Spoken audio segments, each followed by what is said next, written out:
tal? ¿Cómo están? Bienvenidas y bienvenidos a la continuación de nuestro módulo básico del curso de capacitación basada en el paquete de servicios esenciales para mujeres y niñas que enfrentan violencia, dirigido al funcionariado público en los municipios de Ciudad Juárez y Chihuahua del estado de Chihuahua. Continuamos con nuestro módulo básico y en este momento estaremos trabajando en el tema 12, que es autocuidado y contención. Y el día de hoy nos acompaña una experta con una amplia trayectoria sobre autocuidado y sobre otros temas que ya ustedes conocerán y ya ahorita se las voy a presentar. Ella es Socorro Elvia López Campos. Les leo un poquito de lo que ella ha hecho en su larga trayectoria. Es psicóloga con maestría en psicología social y en terapia familiar sistémica, especialista en prevención y tratamiento de la violencia familiar y en peritaje psicológico, con estudios en áreas de género, derechos humanos y perspectiva psicosocial. También es activista social en la visibilización y prevención de la violencia generada en diversos espacios, con énfasis particular en la de género y contra niñas, niños y adolescentes. También ha sido docente por más de 30 años en varios niveles, capacitando en terapia familiar y sobre periciales psicológicas con perspectiva de género y psicosocial en el estado de Chihuahua y en el resto del país. Es una de las pioneras que con el Centro de Derechos Humanos de las Mujeres AC en el estado de Chihuahua ha realizado peritajes psicosociales en casos de graves violaciones a los derechos humanos, en comunidades, en casos de violencia de género hacia mujeres, niñas y niños. Es también miembro ciudadana del Consejo Consultivo del Instituto Chihuahuense de las Mujeres y también ya fungió como consejera del Consejo Consultivo de la Comisión Ejecutiva de Atención a Víctimas del Estado de Chihuahua, el CEAVE. Actualmente es cofundadora y directora general del Instituto de Psicología Forense del Estado de Chihuahua. Como ven, una gran experta nos acompaña el día de hoy. Y bueno, le voy a dejar el micrófono para que ella nos comparta mucho de lo que hoy veremos. Adelante, Elvia. Hola, buenas tardes. Un gusto estar aquí compartiendo este tema que es tan importante en el funcionariado público. Porque, bueno, al estar trabajando con víctimas, con generadores de violencia, pues las personas nos vamos desgastando. Y esto tiene repercusiones en la forma en la que vivimos, en la forma en que nos relacionamos con los demás y también, obviamente, en la forma en que damos atención a otras personas. Entonces, hoy quisiera empezar a platicar un poco sobre eso en este módulo básico en el que vamos a hablar durante esta hora de lo que es la contención y el autocuidado.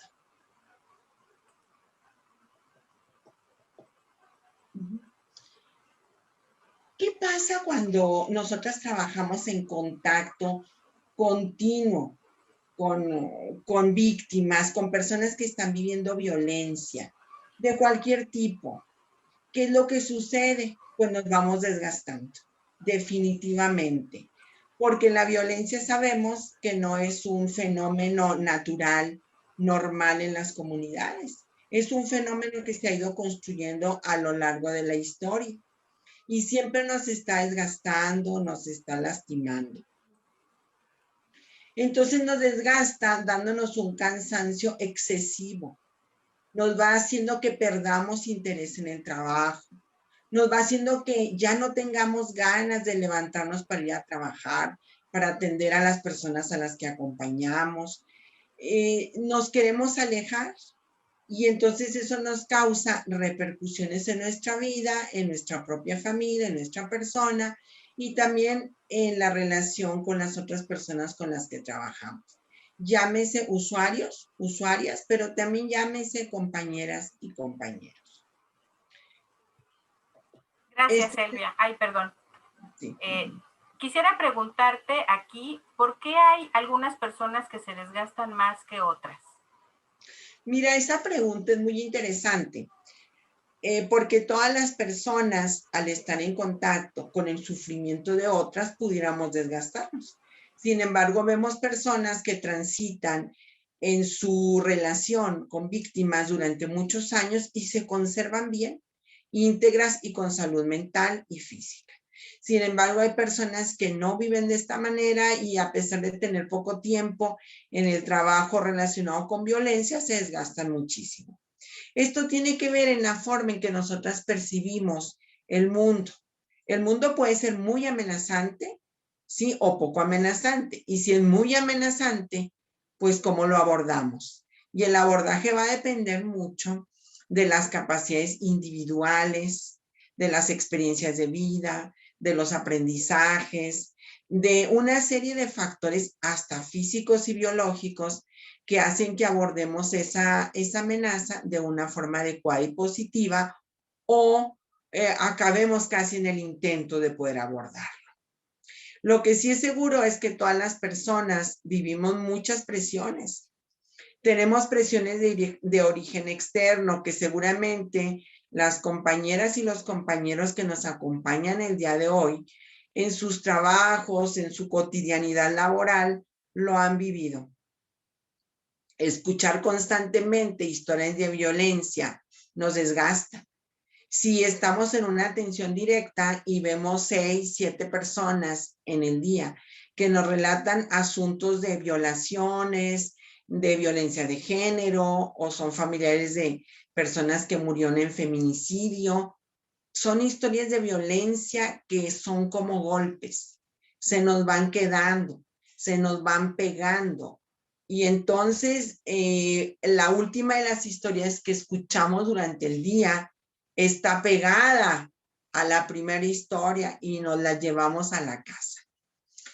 Otra presión importante es cuando identificamos situaciones de riesgo para las víctimas que son inevitables. Sabemos que esa persona va a regresar al hogar donde está viviendo muchísima violencia, donde hay un riesgo de homicidio. O sabemos que ese niño que ha vivido abuso sexual está viviendo esta situación por parte de algún familiar. Las identificamos ya antes de poder hacer alguna intervención. Está ahí una situación que no podemos evitar. Otra presión fuerte es que vemos que hay falta de recursos o razones ajenas a la voluntad concreta para una atención apropiada, porque a lo mejor no hay recursos económicos, no hay personal suficiente, ¿sí? Algunas situaciones ya de tipo laboral que nosotros no podemos controlar. También obviamente nos puede llenar de enojo, tristeza, mucho coraje, cuando vemos que alguna víctima es revictimizada o cuando vemos que se le cuelga un letrero y se genera un estigma sobre la persona. Y eso nos da tristeza, enojo, porque no lo podemos evitar. Sabemos que nuestro trabajo nosotras lo podemos hacer bien, pero ¿cómo lograr que el resto del personal también lo haga bien y no revictimice? Una presión más es cuando estamos atendiendo, ya sea porque estamos en fiscalía o trabajamos en la policía o en el sector salud, estamos trabajando con un victimario. Y aunque conserve esta persona una actitud aparentemente tranquila, nosotros sabemos que debajo de esa tranquilidad puede estarse gestando un enojo enorme hacia nosotras y que puede atacarnos en cualquier momento, bien dentro de las oficinas o fuera de las oficinas, o incluso en nuestra familia, o como se estila hoy, a través de las redes sociales, hacer persecuciones sobre nosotras. Ese es un gran riesgo que nos tensiona mucho. Y otro más, de los que yo nombro aquí, sin ser todos, pero son los que he traído, es cuando las víctimas están metidas en el ciclo de la violencia y vemos que tienen imposibilidad de romperlo. Puede causar mucha frustración a las trabajadoras, a los trabajadores, ver que no pueden romper el ciclo, y que porque más que nosotras hagamos una intervención técnicamente correcta y un acompañamiento compasivo y humano, la víctima no logra romper el ciclo de la violencia. Y ustedes imaginen que esas presiones son como un traje que nos cubre absolutamente y cubre nuestro corazón y nuestras emociones. Esas son las de origen externo, pero también tenemos presiones de origen interno. Y estas presiones de origen interno son muy importantes porque las de origen externo, tal vez nosotras no las podamos controlar. Y podemos controlar un poco más, atender un poco más y redirigir las de origen interno, porque esas corresponden a nuestra propia persona. Y aquí es donde tienen que ver en la forma en que nosotros manejamos la realidad. Presiones de origen interno que nos desgastan son cuando nos reconocemos personas vulnerables ante la violencia. Y nos damos cuenta que la violencia no es un evento que suceda allá a otras personas, sino es un evento y un fenómeno que puede ocurrirnos a nosotras. No estamos exentas de la violencia. Reconocernos vulnerables nos puede llenar de miedo y de terror. También otra presión importante que sufrimos es que nosotras todas las personas tenemos una serie de actitudes, valores, premisas, pensamientos, creencias relacionadas con la violencia. Estas premisas, valores, pensamientos son confrontados cuando la realidad de las usuarias, de los usuarios, choca con nuestra propia realidad construida a lo largo de la vida. Y esto es porque escuchamos historias de forma constante, que están confrontándonos todo el tiempo. Si yo pensaba que la mayoría de los, supongamos un ejemplo, que la mayoría de los padres y madres aman a sus hijos y los tratan de la mejor manera posible. Pero si estoy en el área de abuso sexual infantil y escucho de manera constante, continua, como madres, padres, abuelos, tíos abusan de los niños y niñas, esto va a confrontar premisas y creencias que yo tengo. A veces tememos con esto que estas formas de violencia y otras más ocurran a nuestros seres queridos. Y empieza a haber una especie de paranoia en la que esta presión interna nos lleva a sobreproteger a nuestras hijas, a nuestros hijos, o está en una alerta constante para que a nuestros seres amados no les suceda nada de violencia. ¿Por qué? Porque la violencia nos asusta y escuchar historias de terror y de violencia allá en otras y otros moviliza nuestra propia historia de violencia. ¿Qué he vivido yo en cuanto a la violencia? ¿Qué abusos he tenido? ¿Qué actos de misoginia? ¿Qué acosos he vivido en el trabajo, en la calle, en la escuela? ¿Cómo me llevo con mi pareja? Moviliza mi propia historia de violencia. Y entonces a la par que estamos trabajando con nuestras usuarias, los usuarios, a la par estamos trabajando lo nuestro, lo interno que es nuestra propia violencia, no solo lo que hemos vivido, sino también cuando nos reconocemos como generadoras o generadores de violencia, o víctimas o sobrevivientes de violencia. Porque creo que nadie nos escapamos de haber sido generadoras o generadores de violencia. No nos escapamos porque el mundo es un mundo construido a partir de la violencia. La educación, la religión, las relaciones interpersonales se tiñen de violencia. Y ante estas presiones puedo sentir la necesidad de buscar ayuda psicoterapéutica o con los compañeros o en grupos de contención, en un afán de querer arreglar todo esto que me está pasando. Y aquí tengo esta última presión de origen interno, también muy importante, porque en ocasiones, compañeras, compañeros, nos baña la omnipotencia ¿Y cómo es posible que yo no pude rescatar a esa mujer que finalmente acabó en un hospital en lugar de en un refugio, o incluso pudo haber llegado a ser víctima de feminicidio?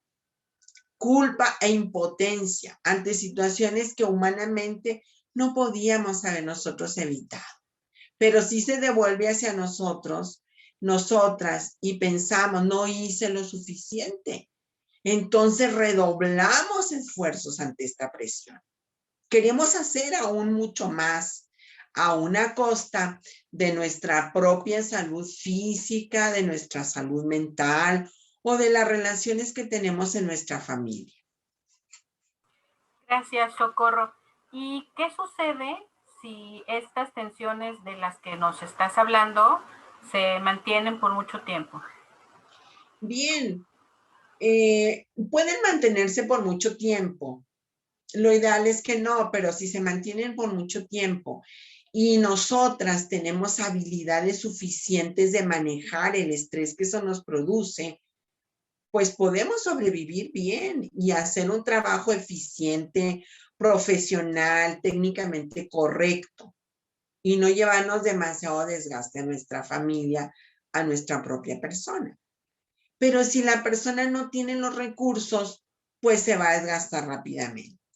Me gustaría empezar por definirles, cuando yo menciono el estrés que es sobre las personas y es el estrés de origen interno y externo, me estoy refiriendo a esa respuesta fisiológica natural que tenemos como organismos ante las situaciones que percibimos amenazantes. Y este es un aspecto netamente biológico, porque ante las amenazas nosotras nos ponemos en posición de alerta. ¿Ataco, huyo o me paralizo? Y eso es biológico. Pero la cultura nos ha ido transformando nuestras respuestas. Las ha ido afinando o las ha ido entorpeciendo. Y entonces puede ser que sí se activen los recursos para responder a las situaciones de una forma positiva, o puede ser que no.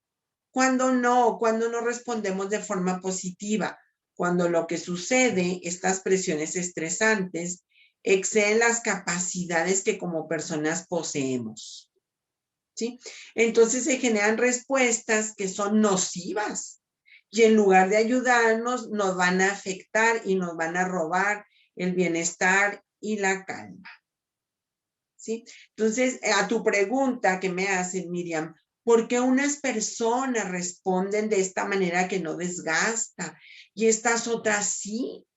Bueno, pues todo va a depender y es importante como un primer paso que revisemos cómo respondemos. Tal vez yo hago esta sugerencia que ya veremos más adelante en las recomendaciones, pero me adelanto un poco. La sugerencia es llevar un diario como diario de campo. ¿Cómo estoy respondiendo ante el estrés? Porque aparte del estrés que ya dijimos que nos originan las presiones internas y externas, está el estrés laboral. ¿Sí? Son las presiones laborales y están vinculadas directamente al ambiente laboral o a la estructura organizacional donde nos movemos. Y que estas presiones agravan ya de por sí el estrés y el sufrimiento que nos causa la materia con la que trabajamos, que es la violencia. Más el estrés laboral, pues sí que nos puede desgastar muchísimo. El desgaste que se produce en los contextos laborales obviamente está relacionado con la materia de trabajo. No es lo mismo trabajar asuntos de violencia, de género, familiar, abusos sexuales, feminicidios, bueno, a estar por ejemplo, en un consultorio atendiendo situaciones relativamente leves. Sí, entonces el estrés laboral es fuerte y sí nos puede desgastar terriblemente. Sí, sí puede llevarnos hasta unos desgastes que acaben con nuestra salud. El estrés laboral entonces nos puede llevar a ¿Hacia dónde nos lleva el estrés laboral en casos Por extremos? ejemplo, lo que es más conocido, Miriam, es el síndrome de burnout, ¿sí? Este término le atribuye que lo acuñó Freud Wegener en 1974. Obviamente un psicólogo psicoanalista. Y ahora se ha popularizado el nombre. En su momento, y se dan cuenta que no es tan antiguo este nombre, se refiere a que el carisma, el compromiso que desarrollamos las personas para hacer nuestro trabajo, para realizar el acompañamiento en el caso de usuarios y usuarias de violencia, se termina, se agota, ¿sí? Y entonces los trabajadores y las trabajadoras acaban en agotamiento, fatiga, ¿sí? Ese es el síndrome de burnout y bueno, yo he escuchado en mi trabajo de contención y en mi trabajo psicoterapéutico que muchísima gente que trabaja en los sectores de salud o de justicia o de, por ejemplo, la fiscalía, en la FEM, pues se van desgastando terriblemente. Y lo más tremendo es que no se dan cuenta. Por eso hoy quiero hablar de las características del burnout. ¿Por qué? Porque es muy importante que estemos alertas de no tener estas características y si las tenemos y decimos me estoy encaminando al burnout, pues inmediatamente hacen una intervención efectiva para devolverme. Nosotros también le llamamos al burnout en un término ya españolizado, castellanizado, estar quemado. Así le llamamos, ¿verdad? Está quemado, ya lo quemó el trabajo, te estás quemando, ¿sí? Y se presenta sobre todo en las profesiones que están relacionadas con el trato con otras personas. Por ejemplo, trabajadoras sociales, médicos, médicas, psicólogas, en algunos casos abogadas, jueces, todas aquellas personas en particular que traten con temas de violencia, traumatización y personas en condiciones de extrema vulnerabilidad y pobreza. He escuchado jueces, sobre todo juezas, he escuchado cómo me han compartido que al estar escuchando en tantos procesos, en los juicios, tantas audiencias donde se repite una y otra vez el tema de la violencia, donde se desmenuzan las formas crudas y directas de la violencia, empiezan a sentir que algo les está pasando, empiezan a sentir una gran incomodidad, que no solamente es un desgaste físico, porque físicamente una agente del Ministerio Público, una jueza, una psicóloga, una médica, pueden estar sentadas como estoy yo en este momento, ahora que estamos en Zoom o a veces presencialmente, podemos estar sentadas en un lugar cómodo, ¿sí? En un lugar bien climatizado, a gusto. No es un agotamiento físico. Es un agotamiento espiritual, mental, emocional, que nos lleva a perder el interés en ayudar a otras personas. Y ahorita vamos a ver cómo va teniendo un camino el burnout, en el cual culminamos en ya no querer estar en este trabajo. El burnout o quemamiento se desarrolla especialmente en situaciones emocionalmente demandantes y de altas expectativas sobre nuestro desempeño. Casi como usted es el responsable, la responsable de que yo sane, que yo esté bien, que mi vida vuelva a tomar un cauce de bienestar y salud. Son expectativas demasiado altas, muy fuertes para resistirlas. Y el desarrollo de este síndrome, pues definitivamente está comprobado que se da por la interacción entre nosotras, sujetos, y el entorno, ¿sí? No es por otra razón, no tiene relación con aspectos biológicos o no puramente por una mala alimentación, sino porque tiene relación con el entorno.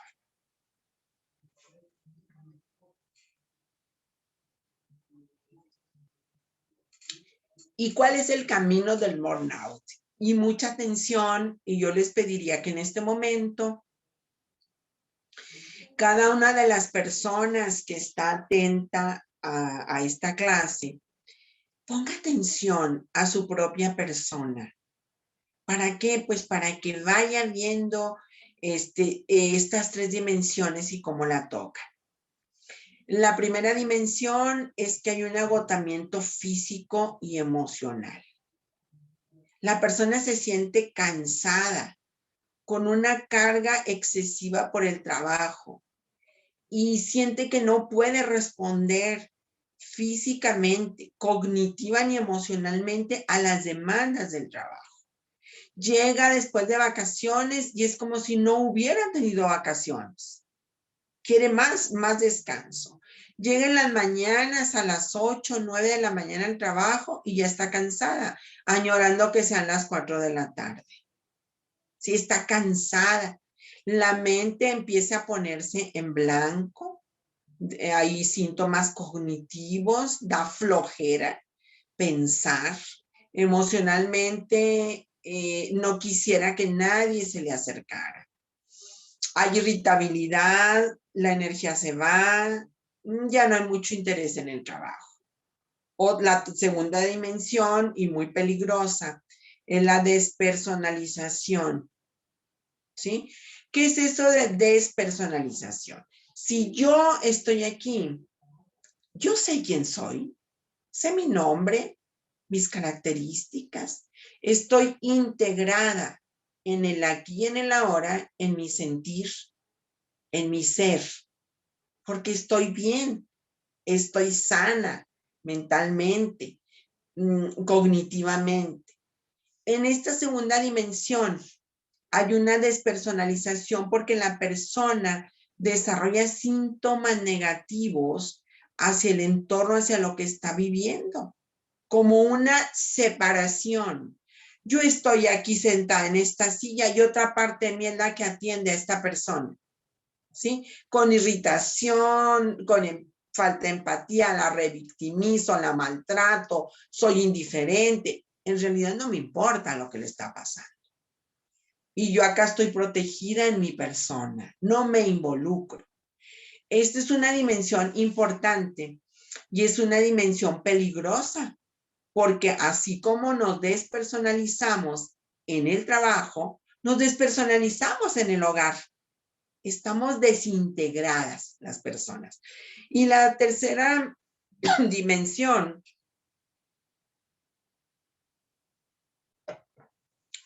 es que hay una baja en la realización personal.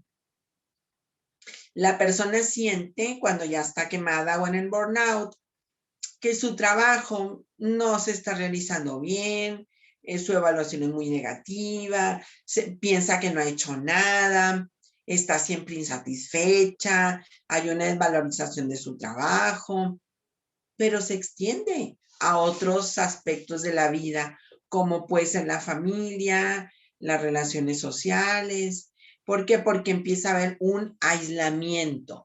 Estas tres dimensiones son importantes y si las ponemos en un continuo, pues van agravándose.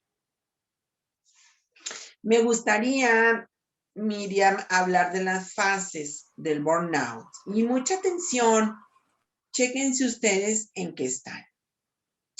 Primero hay una etapa obvio de idealismo y entusiasmo. Hay muchísima energía.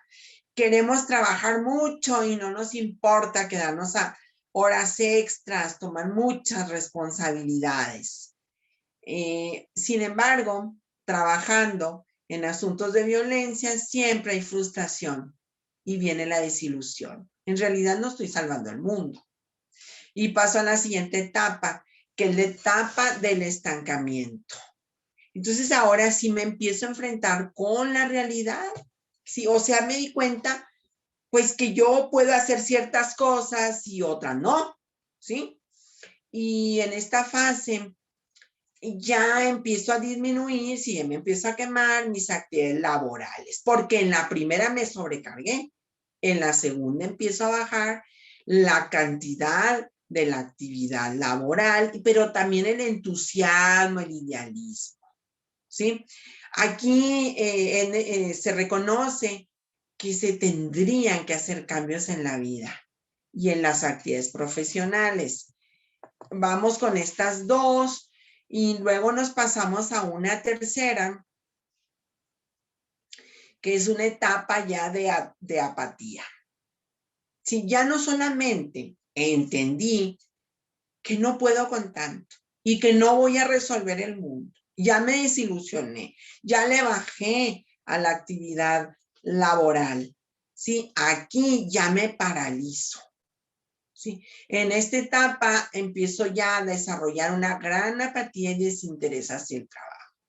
En esta etapa puede haber ya algunas incapacidades de salud que me impiden ir a trabajar porque empiezan a haber manifestaciones físicas, empiezo a fallar en el trabajo, empiezo a desatender la parte del trabajo que me corresponde, a recargarlo en las compañeras, en los compañeros, si empiezo a retirarme ya de mi situación laboral y ya no hay compromiso.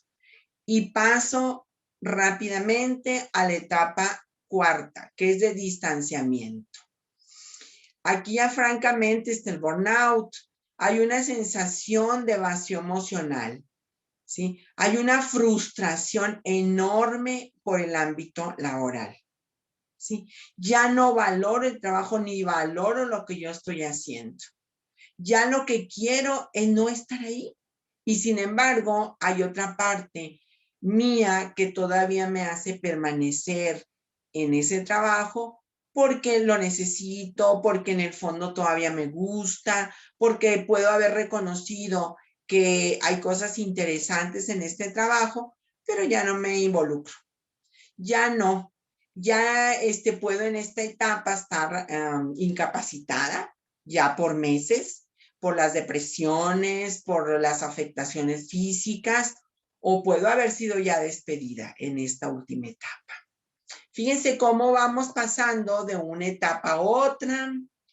En este continuo se va pasando, porque no supimos detener a tiempo el burnout.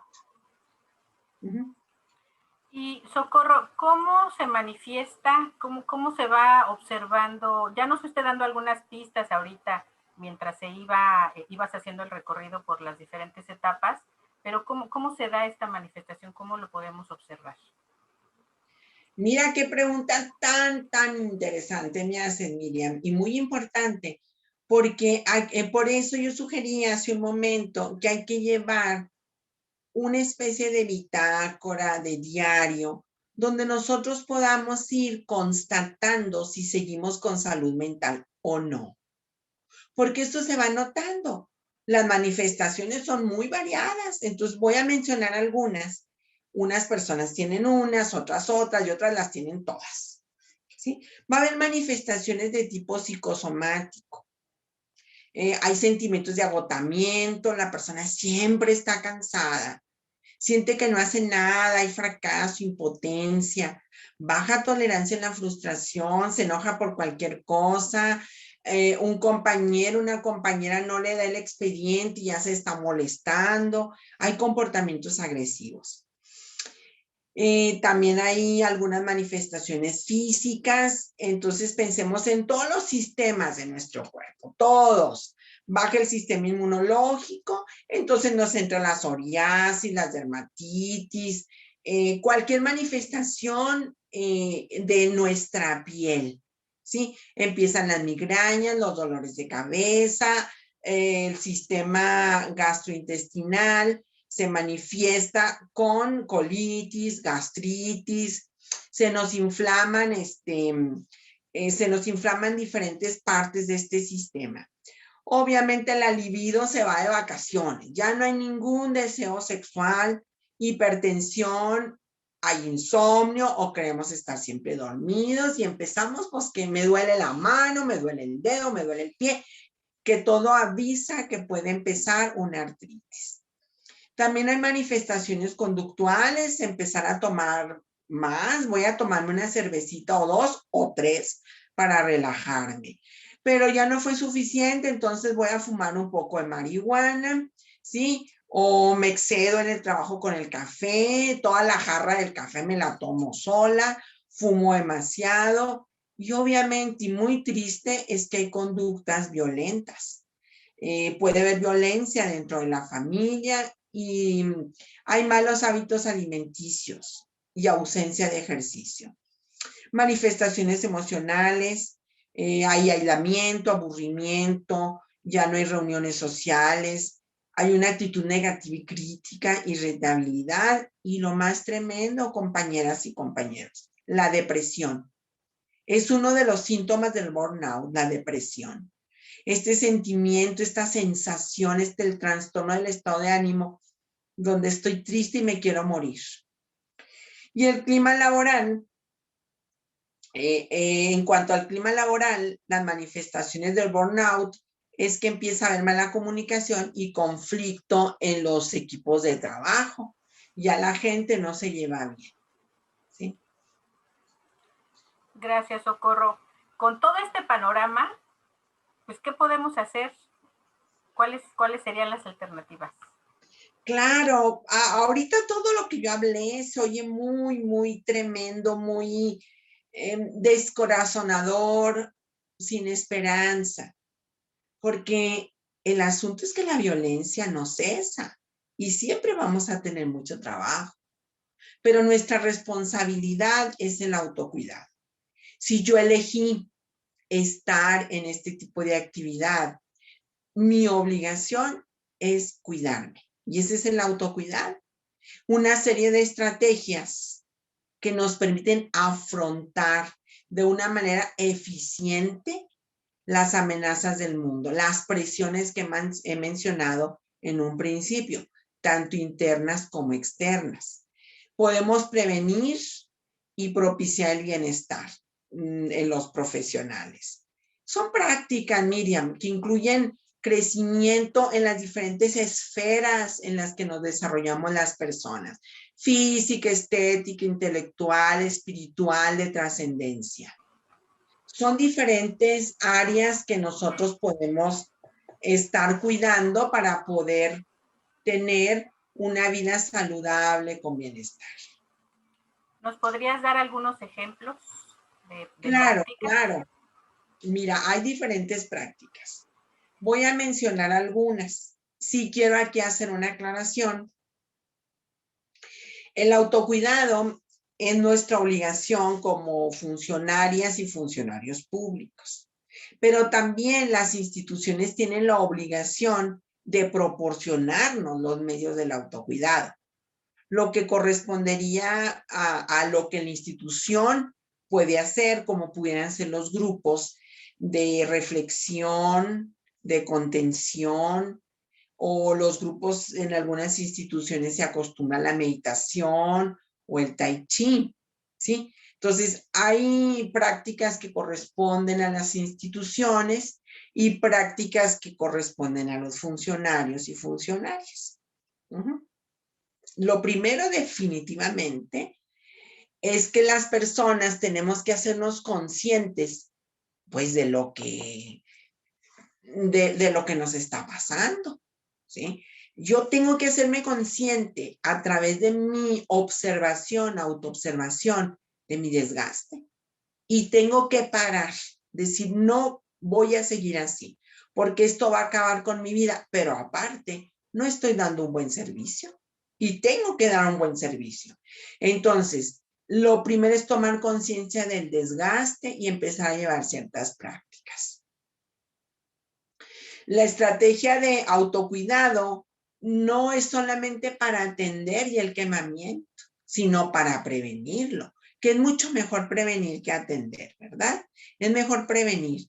Y debería estar incluido en las políticas institucionales, pues, el autocuidado, ¿sí? Considerar que es algo que tiene que estar siempre presente. Y quisiera hacer algunas recomendaciones ya muy específicas, ¿sí? Bueno, y la primera, y que no la anoté aquí, pero quiero que se la lleven, es tomar conciencia y apuntar, anotar. A ver este tiempo en la pandemia, cómo he estado, cómo he atendido a la gente, estoy perdiendo las cosas, se me están olvidando, ya maltraté a un usuario, ya me peleé con una compañera o estoy bien, ¿sí? Esa es la capacidad de recuperar, es la capacidad de registrar los malestares físicos y psicológicos, ¿sí? Debemos tener esa capacidad de poder registrarlo, porque sin ello no nos damos cuenta qué debemos hacer. Entonces, hacer un alto para descansar, darnos cuenta cuando nuestro cuerpo está pidiendo comida, cuando nos está pidiendo ir al baño, cuántas horas tenemos que dormir para repararnos, cómo estamos sentadas y si son posiciones cómodas, registrar todo aquello que nos cause molestia o que se convierta en una necesidad. Otra recomendación es que contemos con espacios y actividades de esparcimiento que no involucren la actividad profesional. Vamos a una fiesta y lo primero que te pueden decir es, oye, ¿y tú que trabajas en fiscalía? Te quiero hacer una pregunta. Pero estamos en una fiesta. Y acá en Chihuahua, que sabemos que se usan tanto las carnes asadas, estás en una carne asada un domingo y alguien te dice, oye, tú que eres psicóloga, te quiero platicar de una amiga que vive violencia, ¿no? Entonces, nosotras tenemos que hacer cortes, contar con los espacios y actividades de recreamiento y los espacios de actividad profesional y no revolvernos.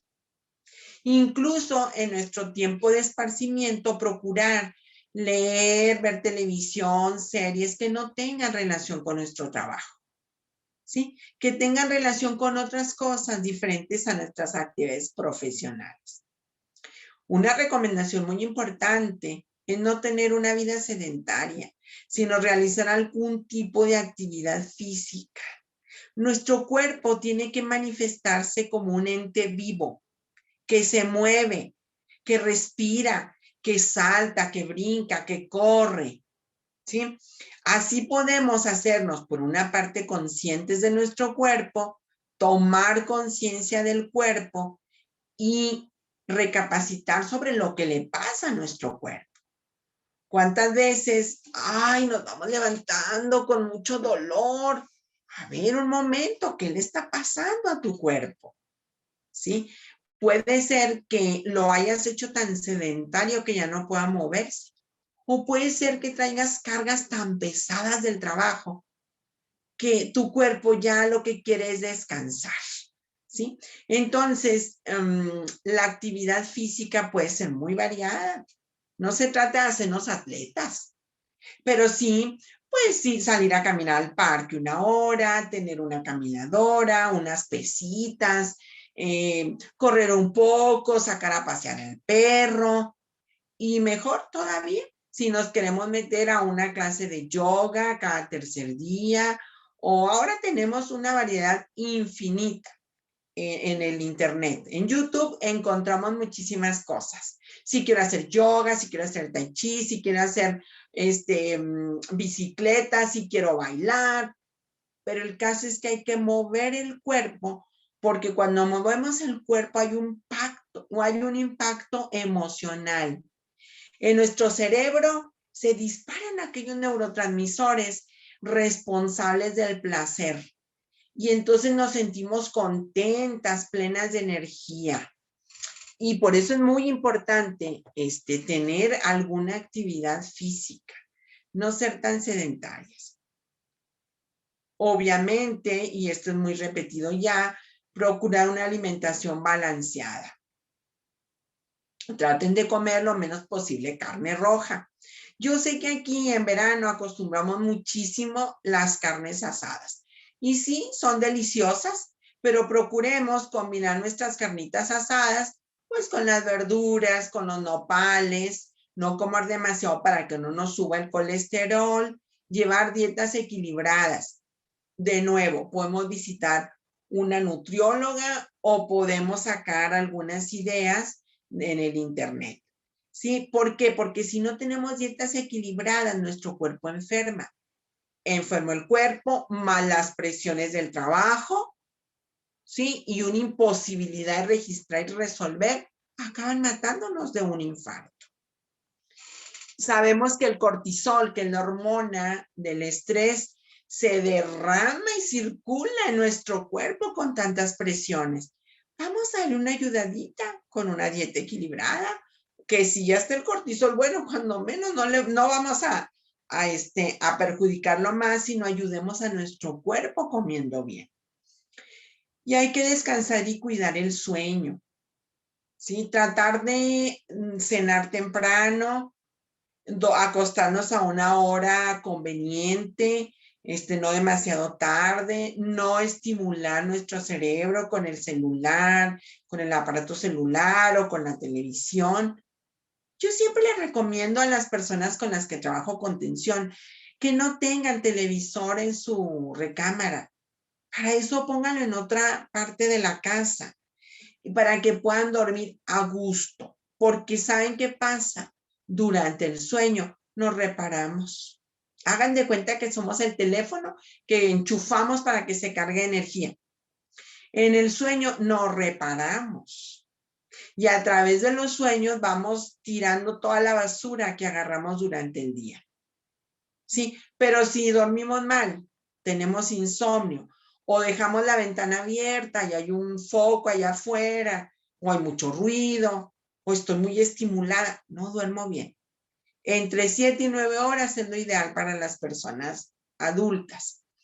Entonces hay que cuidar el sueño, hay toda una higiene del sueño. He mencionado algunas cosas como son, pues, cenar temprano, no estimularlo, dormir en un lugar confortable, si es invierno, pues calientito, no demasiado, si es verano, que esté fresco, sin ruido, con ropa cómoda. Sí, y no leamos, no nos llevemos expedientes del trabajo a nuestra casa, porque eso, en lugar de ayudar a que las cosas se resuelvan, pues van para peor. Tener una actividad social, ¿sí? Es importante tener amigos, amigas, poner límites a las actividades laborales y tener amigos no solamente en trabajo. Siempre tenemos por ahí amigas o amigos de nuestra licenciatura o de nuestra infancia o vecinos que no tienen relación con nuestro trabajo. Esos espacios no hay que contaminarlos. ¿Sí? No hablemos de temas de trabajo.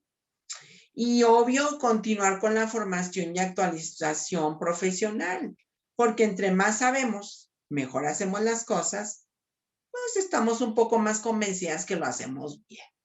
¿Sí? Pongamos nuestro corazón, toda nuestra intención en hacer las cosas bien, hasta donde podamos. Humanamente hay cosas que no podemos hacer y que no sabemos. Y entonces en esos casos hay que pedir ayuda. Pero tratemos de continuar siempre actualizándonos. Y contar con espacios de contención grupal. Esto es maravilloso. Cuando en los equipos hay 2, 3 horas de contención grupal donde se pueden ventilar las emociones, las experiencias, los dolores, las frustraciones, y una persona experta puede ayudar a que se deconstruyan esas ideas de fracaso, de impotencia, y se construyan otro tipo de ideas, ¿sí? De que sí se puede hacer con límites hasta cierto punto, pero que profesionalmente sí se pueden tener logros. Ojalá que se contara siempre con espacios de contención grupal, que es una de las obligaciones de las instituciones, proporcionarlos. Socorro, pues ha sido muy interesante este recorrido que hemos hecho por lo que sucede con el trabajo de las funcionarias y los funcionarios y los riesgos que pueden correr al estar sometidos al estrés.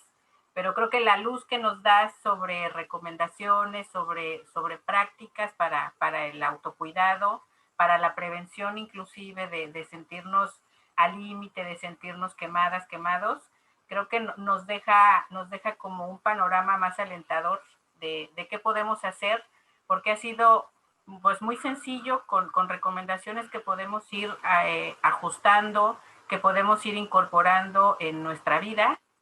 Creo que podemos empezar a tener esos cambios y bueno, algunas otras que tienen que ver más con la estructura institucional. ¿Algún comentario, algún mensaje final que nos quieras compartir? Sí, Miriam, quisiera agregar solamente algo que no lo estuve mencionando y me parece muy, muy importante. Los hombres y las mujeres no vivimos igual el burnout. Las mujeres nos quemamos más, vivimos más el burnout. ¿Por qué? Porque en nuestra formación genérica estamos acostumbradas a cuidar. Entonces nos desbocamos, sobre todo en cierto tipo de trabajos, nos desbocamos en el cuidado y la atención. Lo necesiten o no lo necesiten. Exageramos a veces en el cuidado y cuidamos poco nuestra persona. ¿Sí? A diferencia de los hombres que también cuidan, también proporcionan algunas actividades de cuidado y acompañamiento, pero no en el grado que lo hacemos las mujeres. Y se cuidan mucho más. Entonces, un espacio de contención grupal ayuda a que se escuchen hombres y mujeres y puedan construir con su experiencia estrategias de autocuidado particulares para esa institución y para ese grupo. Es lo único que quisiera agregar y pues alentar mucho a la gente que toma esta clase a que se cuiden y se amen. ¿Sí? ¿Podemos evitar el burnout? Claro que podemos. Está en nuestras manos. Sería por mi parte todo. Muchas gracias. Muchas gracias a ti, Socorro, por haber aceptado la invitación de participar como experta en esta serie de temas, por habernos compartido pues un poquito de tu trayectoria y del trabajo que llevas realizando desde hace muchos años en el estado de Chihuahua en particular. Y bueno, te agradecemos desde la red Facilitando Cambios y desde la iniciativa Spotlight tu participación el día de hoy con este tema. Y a todas nuestras funcionarias y nuestros funcionarios que están siguiendo el módulo básico. Estamos ya casi al final de este módulo y pronto iniciaremos cada quien su módulo específico. Les agradecemos que hoy nos hayan acompañado de inicio a fin y nos vemos muy pronto con otro tema.